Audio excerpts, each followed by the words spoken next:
E qual a dúvida mais frequente da atualidade? Vacino ou não o meu filho? Pois é, o programa Checkup fez agora uma entrevista esclarecedora sobre esse assunto. Assista e tire as suas conclusões.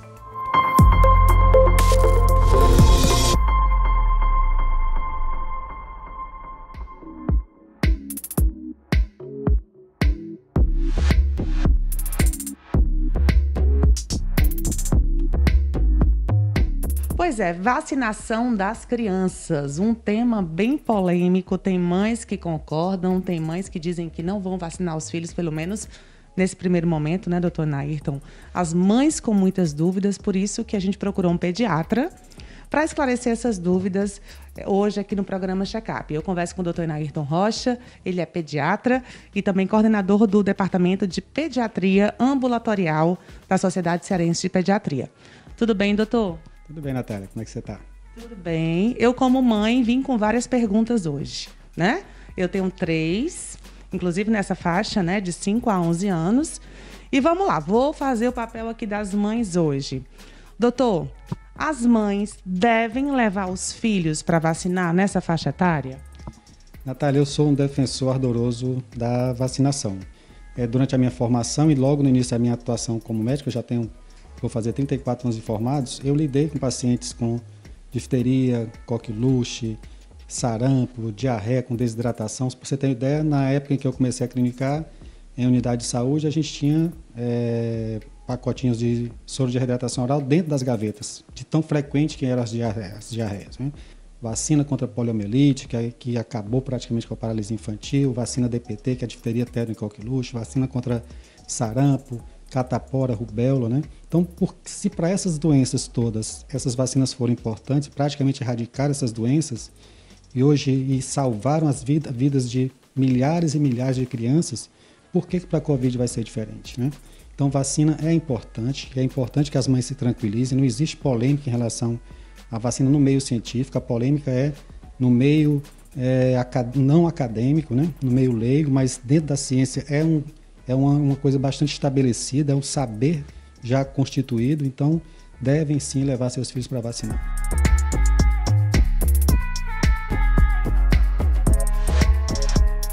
Aí as mães podem questionar assim, doutor, mas essas vacinas aí foram amplamente testadas, né? Houve um tempo, agora com a Covid, com essa pandemia, fizeram tudo com muita pressa. Como ter certeza dessa eficácia, que o meu filho vai tomar uma vacina segura? É muito boa essa sua pergunta, é oportuna, né? Assim, é bom que as mães saibam, tenham certeza e segurança de que não existe vacina experimental. Toda vacina, quando ela chegar ao mercado, ela tem que passar por uma série de etapas, né? De ensaios clínicos, de estudos, para que ela seja aprovada, sua segurança, sua efetividade, para daí vir a ser aprovada pelas diferentes agências reguladoras de saúde do mundo, como foi a vacina para criança agora da Pfizer. Foram vacinas testadas, passaram por todas as etapas que elas deveriam passar e foram aprovadas por essas agências. Então, tem toda a segurança, né? Então, é a mesma vacina para adultos e crianças. O que muda é só a dosagem, é isso? A vacina é a mesma, né? O que muda é a dosagem. A dose é 1/3 da vacina que é utilizada para adulto. Inclusive, é importante que as mães saibam que a vacina vem com a cor diferente, né? A vacina ela tem uma tampinha amarela, o rótulo amarelado, laranja, na verdade, para que a gente possa identificar que é a vacina específica, na dose específica para a criança, né? Então, é a mesma vacina com a particularidade da dose diferenciada para crianças. 2 doses, doutor? São 2 doses com intervalo de 4 semanas. Tem que cumprir essas 4 semanas? Pode ser antes, pode ser um pouquinho depois, porque depende também da fila, né? A vacina, assim, ela pode ser feita antes, no sentido dos estudos que foram realizados e que dão essa margem, mas ela é mais efetiva em termos de produção de anticorpos e também mais segura quando é respeitado esse intervalo de 4 semanas, que é o que está sendo trabalhado aqui no Brasil. Doutor, tem países vacinando crianças já de 5 meses, né? E nos Estados Unidos já são quase 10 milhões, é isso? De crianças vacinadas? Isso. Nos Estados Unidos já são 8.700.000 crianças vacinadas. Né? Essa vacina já está sendo utilizada também em vários países da Europa, em países já aqui da América do Sul, que estão bem adiantados em relação ao Brasil, como a Argentina, o Chile. Então, é uma vacina realmente segura, né? Os efeitos colaterais são basicamente os efeitos colaterais simples de dor no braço, um pouco de mal-estar geral no dia seguinte, a possibilidade de uma febre. E existem efeitos colaterais mais importantes, é bom que a gente fale sobre isso também, e que está sendo muito comentado na mídia, no caso da miocardite, né? Que é um efeito que pode acontecer, mas só para você ter uma ideia, nesse universo de crianças vacinadas nos Estados Unidos, no universo de 8 milhões e 700 mil crianças já vacinadas, houve somente 11 casos de miocardite, todos eles miocardite leve, reversíveis. Lembrando que a miocardite também é causada pela doença e com uma potencialidade de gravidade muito maior do que a que pode acontecer com a vacina. Então, é muito mais eficaz e muito mais seguro vacinar, porque as doenças causadas as patologias causadas pela doença COVID são muito mais sérias e graves do que os potenciais e leves quadros de agravos que a vacina pode desenvolver. Aí vem outra pergunta, doutor, dentro dessa sua resposta aí. Doutor, mas os efeitos são muito leves da COVID na criança. Por que eu tenho que vacinar meu filho? É interessante. Realmente a COVID tem poupado bastante as crianças em termos de gravidade, né? Mas só para você ter ideia, né, desde o começo da pandemia para cá, de março de 2019, né, 2020 para dezembro do ano passado, foram registrados 2.625 óbitos de crianças no Brasil. Isso dá uma média de 4 óbitos por dia de criança no Brasil. A idade, doutor, mais prevalente? De 0 a 19 anos, essa estatística de 0 a 19 anos. Só no Ceará foram 204 óbitos de crianças por Covid nesse intervalo de tempo, que dá em torno de uma média de 9,7 casos por mês de óbitos de criança por Covid.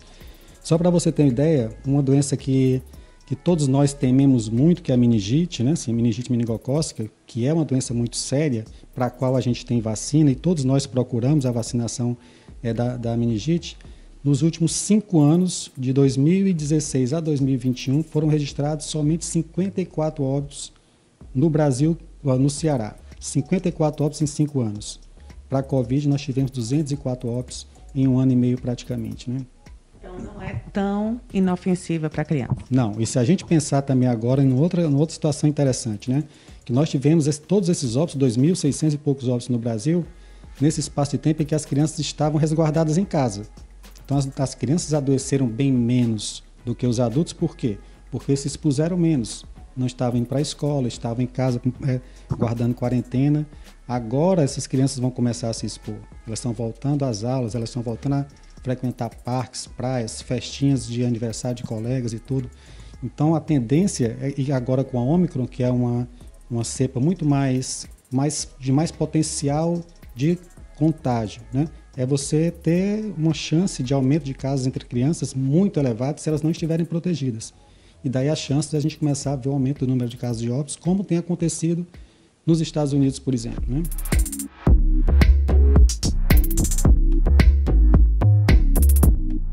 Tem muitos casos de Covid na cidade, né? Uhum. O Ceará está cheio de Covid realmente. E os sintomas mais leves, a gente já pode dizer que é uma repercussão da vacina, um efeito da vacina? Com certeza. Nós temos, assim, ainda não se sabe de fato o real poder de gravidade dessa cepa. Tem que ser observado que realmente ela tem dado quadros mais leves, né? Potencializado com o efeito da vacina, né? Para quem já está com a segunda dose, também principalmente para quem já está com a terceira, os efeitos são menores ainda, né? Então, juntando uma cepa que, apesar de se espalhar com mais facilidade, causa quadros mais leves com pessoas já imunizadas, pelo menos com 2 doses, né? A gente tem visto realmente, apesar do número de casos muito elevado, ainda não tem uma repercussão muito grande em mortalidade. Acho que eu fiz as perguntas mais importantes. Fiz, doutor? Faltou algum aqui que as mães tenham feito com mais frequência? Não, eu queria só ressaltar com você assim, que já se observa do que já se vem se vacinando no mundo em termos de vacinas de crianças de 5 a 11 anos, já se observa dados muito interessantes, né? Um potencial de proteção de mais de 90% em termos de infectividade das crianças que foram vacinadas em relação às crianças que não foram vacinadas e um potencial de proteção de 93% de hospitalizações de crianças, favorecendo as crianças que foram vacinadas em relação às não vacinadas. Então você tem uma chance muito menor de adoecer, seu filho vai ter uma chance muito menor de ser hospitalizado. Reforçando mais uma vez os efeitos colaterais da vacina são praticamente os efeitos que a gente vê nas vacinas que a gente toma no dia a dia. Nada de se assustar com os efeitos raros que ela pode causar, que as outras vacinas também podem, e toda vacina tem alguma chance de ter algum efeito, mas são efeitos leves, que nada justifica o medo que você vem tendo em relação à vacinação dessas crianças. Portanto, lembrando que tudo comprovado, tudo testado pelos órgãos mais importantes, europeus, americanos, pela nossa Anvisa, né, que é muito respeitada. Então, as mães devem ficar tranquilas, né, doutor? Com certeza. Eu acho que a vacina é um instrumento, né, assim, um instrumento que a ciência traz para a gente, um instrumento valiosíssimo, muito melhor do que o remédio, porque você está prevenindo uma doença. Então, é o recado que fica: vacine seus filhos. Não perca essa oportunidade. Muito obrigada, doutor Enairton. Uma entrevista muito esclarecedora. Muito obrigada mesmo. Eu que agradeço a oportunidade.